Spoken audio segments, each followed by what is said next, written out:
There is a tricky and perilous balancing act when you're managing yourself within a relationship with somebody who has any form of a narcissistic personality. Especially once you understand what's happening, right? Once you understand it, once you get it. You may even do a little bit of tiger's cage, right? You might test the waters a bit, and then it's all so clear. Like if I say this, I'll get gaslighted. If I point out that, I will have to endure blame shifting. If I talk about that issue, I'm going to face rage. So then you do the next steps, which is some form of disengagement, because you really start to see the years of hope fade away. The hope that this could become so much healthier, that starts evaporating. And some of you might say, I'm going to take the fight. Most of you will say, I just don't want to keep getting into the mud. It's not worth it. Most of you will probably pull back, hopefully not take the bait. You end up finding yourself doing more and more and more things yourself, and not ever believe again that the relationship's collaborative, and knowing that they will never empty the dishwasher without a full-blown tantrum.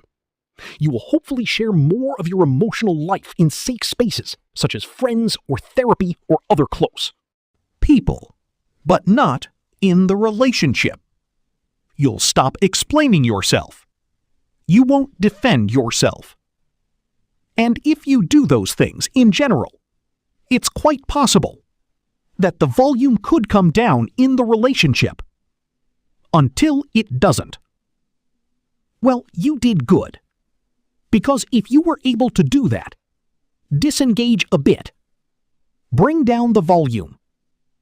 In some ways, what you've done is you've effectively removed some of the narcissistic supply. Narcissistic people love conflict. Conflict is a place where narcissistic personalities thrive. And since most people, are conflict averse, for all the reasons people would be conflict averse, now you've kind of, by not getting into conflict as much, you've taken away a power position for the narcissistic person, which is conflict, because you're not getting into it with them as much. You may not also be giving up new vulnerabilities or new data about you that can be criticized or weaponized. You aren't taking the bait, so you may not look as forth up, so they can't do the same kind of painting you as dramatic or demanding. You are no longer asking them for permission. And all of this means that you most likely feel a little, or a lot, less present in the relationship. But sadly, all of this gambit, doesn't mean, by any stretch, that it's going to be peaceful sailing going forward. And this is where the narcissistic relationship can feel very confusing even once you get it. We make the mistake of believing that people with these personalities, that they lack empathy. And I say this again and again. Narcissistic people don't lack empathy. Narcissistic people know what empathy is. They even harness it at times. But it's really a sort of, I can't be bothered with it, especially when it's not getting them what they need. Or the narcissistic people, basically, they're too centered in their own lives to shift the lens to empathize with someone else.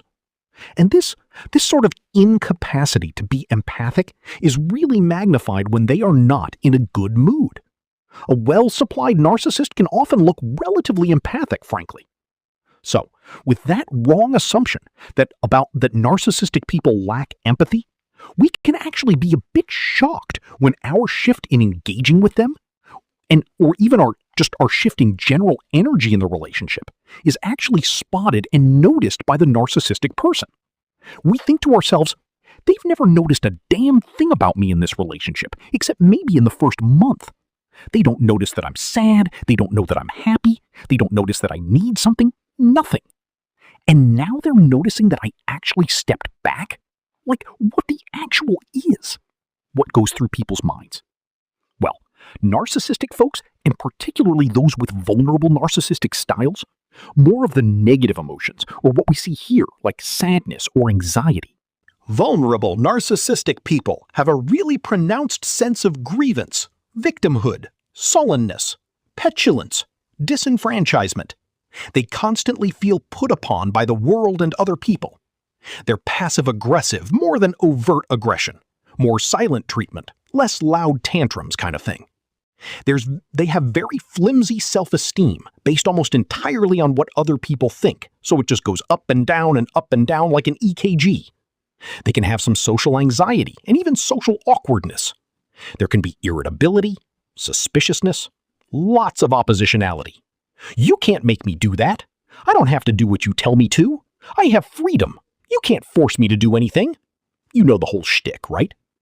It's not the arrogant, pretentious, charming, charismatic, grandiose kind of narcissism, nor is it the menacing, intimidating, controlling, malignant narcissism.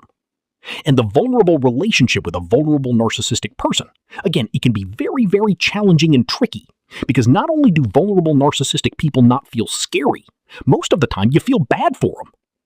But despite these various narcissistic subtypes and the range of severity across the narcissism, there are some universals in narcissism, and most pointedly, entitlement is a major universal. It's a universal characteristic across all forms of narcissism. When you do have this conversation, you may acknowledge that, you're not going to get into the old conflicts anymore, because it doesn't feel like there's any point. At that point, you've got to be prepared that they will gaslight you and say all the conflicts were your fault.